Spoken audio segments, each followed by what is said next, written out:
Freshmen, raise your hand. A lot of you. Sophomores. You were like, I think I am if I graduate. 2 sophomores. Juniors. Oh, smart. Seniors. Look at you. 1. All right.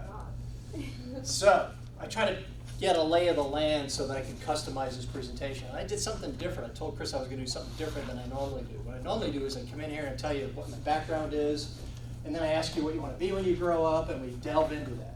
If we have time after I do what I'm about to do, we can still do some of that. So if some of you are like burning questions like, I'm thinking about doing so-and-so, what do you think of that? Or what's the best way to get there? So I'd be delighted to answer those. Cool? Cool. All right, so let's start with a background because that's your frame of reference. I don't pretend to know everything. Pretty darn close, but not everything. So what I'm going to give you is my perspective, obviously, and you may not agree. That's okay. At least you heard my perspective. If you've heard enough of these speakers, you'll figure it all out. Okay? You'll like 3 things I said, 2 what they said, and 5 what they said, and you'll put it together. All right, so my background. I started in the lowest position in the entire hotel. What is that position? Probably in the, like, dishwasher. Close. A rung below dishwasher. You started as a pot scrubber. Yes, I did, because you were here once before? No, I did my research. Where did you, oh, you went online? Oh, man. See, it pays to do your homework. Thank you. All right. Yes, I started as a pot scrubber. So, which is as low as it gets in a hotel, quote unquote. Then I got promoted to dishwasher, and then all the different kitchen functions. And then I was out in the dining room, and a wine steward, and a maitre d'. And when I was in the dining room, I saw people that were laughing all the time, having fun, wearing suits, drinking, and eating. Wow, I could do that. I could do that job. I want to be that person when I grow up. What position were they in the hotel? Yell it. Yes. Hmm? Who entertains clients? Sales office. Sales, catering, okay? Oh, salespeople, they're having fun. They don't have to wear a uniform. Drinking and eating, I could do that job. So I set my sights on being in sales because I thought I would like to do that. Along the way, I became a bellman, front desk associate, front desk supervisor, front desk manager, finally sales manager, all with Marriott, okay? Great training ground. You would have thought they custom designed a training program for me. It worked out that way, okay? And that's when I left Marriott to go with Holiday Inns in different positions. Eventually winding up as a regional sales director for Holiday Inns, company-owned hotels. We had 233, I think, at the time. I had like a third of the country. VP of Sales and Marketing for different hotel companies after that. And finally, in 1986, I started my first company called Signature. And Signature went on to become the largest training company in the world. We had 383 associates. We had licensees in 44 countries. We had well over 10,000 hospitality clients. We were rocking and rolling. We were an icon, okay? In 2007, I sold that company because I didn't want to be the biggest anymore. I wanted to be the best. Excellent answer. I wanted to be the best. I took 20 people from Signature, started FreshRevenues. And what we do is we travel the world training, teaching, consulting on the 4 topics I'm about to tell you. Sales, how to increase their revenues. Service, how to get up to a much higher level in terms of the service deliverables. 3, the culture, improving the culture of a company or a business. And the 4th is leadership stuff. The stuff we do makes our clients a lot of money. So when I'm on an elevator, people say, what do you do? I make our clients money. It's that simple. And then, of course, they'll say, how do you do that? And it takes a little bit longer than an elevator, but at least they're interested, right? But it's absolutely true. We're very tactical. The strategy is the same everywhere. I want to make more money. I want to have better levels of service. I want to have a better culture. Well, they just don't know how to get there. And that's why they bring us in. Cool? So, I've had exposure to, I can't tell you how many thousands of hotels. And they were frumpy, dumpy, lumpy, 4-star, 5-star hotels purported to be 6-star hotels over in Dubai, which is no such thing. But when you got solid gold faucets in the bathroom, I guess you could call yourself 6-star. So, had exposure to all that stuff. Okay, and what I want to try to do is condense it into, I had 10 and then I added an 11th thing. the top 10 life suggestions for you guys. Take it for whatever it's worth. Are you ready to write?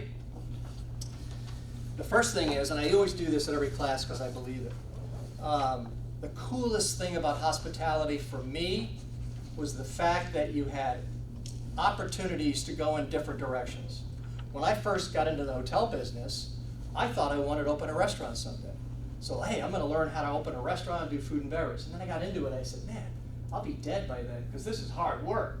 So you can change avenues. Now from food and beverage, I went to front desk. And from front desk, I went to service. And from there, I went to sales. So you could pick and choose where you want to go. You think you've got it figured out the day you get there, but you'll figure it out, okay? So the opportunity to move to different departments is fantastic. What's harder to do typically in most hotels, not impossible because I know a lot of people that do this, but they are still the minority, and that is to go from housekeeping to the front of the house. They always want to keep you in housekeeping, especially if you're good at housekeeping. They want to keep you in the back of the house, and the opportunity to grow in the front of the house is awfully tough, okay? So keep that in mind if you ever do time in housekeeping. Love those people, but the industry kind of buttonholes you and says, look, stay in that department because you're good at it. Maintenance, that's all you know how to do kind of thing. So opportunities are terrific. Here's another focus in terms of having opportunities. I'm getting calls left and right from people like BMW. This is Don Farrell. Hey, Don, saw you speak at so-and-so conference, and we really like what you had to say. My name's so-and-so, and we have 133 BMW dealerships in America. Can you teach our customer service people you drive into their service department and try to get your oil changed? Can you teach those people how to be a concierge at a 4-star hotel? Yeah, I think we can do that. Next call. Don, I own 300 gas stations. I want my managers to learn how to sell smarter, better. They don't have something you have. And I'm like, what do I have? He said, you've got hospitality, universal language. So the education you're getting in this university can be used in a lot of different ways, not just hotels, resorts, conference centers, function space. You could get yourself into other industries that really want to hire people that truly understand hospitality. That's the universal language, okay? So smart clients, smart people are figuring that out. So number one is know that the world is yours when it comes to hospitality. The world is yours when it comes to hospitality, okay? Number two, I made this mistake. Most people I know have made this mistake. Hopefully you don't make this mistake, especially after you hear it now. Number two, don't ever, ever, ever make money the number one motivator.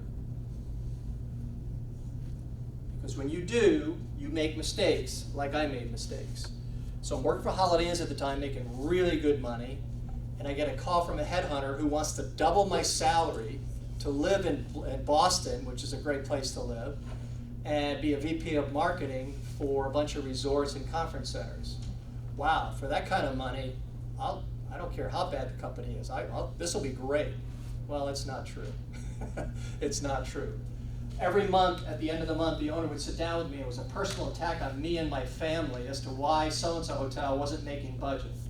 And they weren't very nice about it. And after a while, you're like, it's not worth it.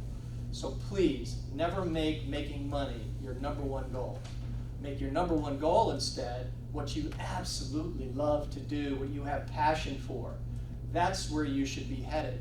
And when you've got passion and you've got commitment to it, the money's going to chase you, okay? But do it in that order. Do the right things for the right reasons. Stay honest, the money will chase you. I promise you. Cool? So far, so good? All right.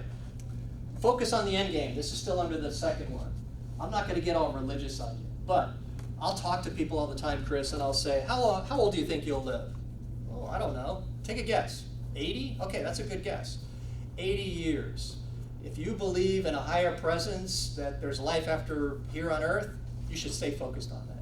I see people all the time that get into this business and move on up, and they're like, okay, that next promotion is going to do it for me. And they get there, and they're not happy. And they get another one, and they get happy, and they make more money, and they buy more stuff, and they're not happy. There's more to life than stuff, okay? So look for a higher purpose. Number 3, this sounds dumb, but it's really important. Dress for success, and show up early. So I am 15 years old. I go to the front desk at the Marriott in Milwaukee for a job. I've been mowing lawns, I've been painting fences, I've been doing odd jobs, I was mopping floors at a printing place, and now I'm gonna go get my first real job. And I owned one suit, and I wore that suit, and I had a tie. And I walk up to the front desk, and this girl was like 4'5". She was really tiny. Her name was Mary Martin. Never forget Mary ever. Mary's up there doing stuff. She says, "Hi, can I help you?" I said, "Hi, hi. I'm here to interview for the maitre d' position," which was advertised in the newspaper. And she looked at me and she said, "All right, I'll tell you what. I'll take you over to the kitchen and you can meet the food and beverage director and you can go from there." She was in accounting. She didn't have to do that. Most of the time people say, "What? Here's an application, fill it out, give it to me, they'll call you back." Why did she do that for me? Because here's a guy that showed up in a suit. I was here many years ago, long before Chris got here, and there was 200 people in an audience here at this university, and they came to hear 4 people speak. It was a panel. One person was an asset managing company that had 400 hotels. You had then GM of the Marriott downtown was there. People that could hire you. People that could recommend you.